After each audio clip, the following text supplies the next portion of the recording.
দর্শক, আপনাদের নিশ্চয় মনে আছে কিছুদিন পূর্বে রংপুরের তারাগঞ্জ উপজেলার দুই নিম্নবিত্ত পরিবারের সদস্য রূপলাল দাস এবং প্রদীপ লালকে প্রকাশ্যে চোর আখ্যা দিয়ে হত্যা করা হয়েছিল।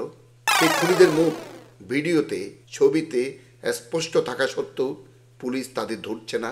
সেই ব্যাপারে ক্ষোভ প্রকাশ করেছে রূপলাল স্ত্রী এবং বাংলাদেশের অনেক সংবাদপত্র এই ব্যাপারে সংবাদ পরিবেশন করছে, কিন্তু পুলিশ তাদের ধরছে না।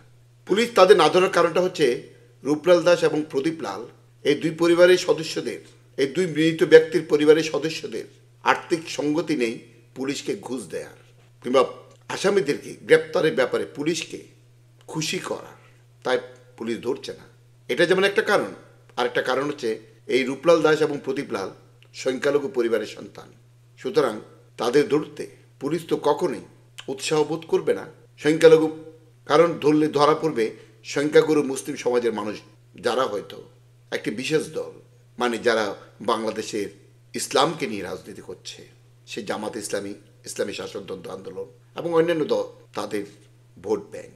রূপলাল দাস, কানাইলাল, এদের ভোটের কী দাম, তাই না মাননীয় দর্শক?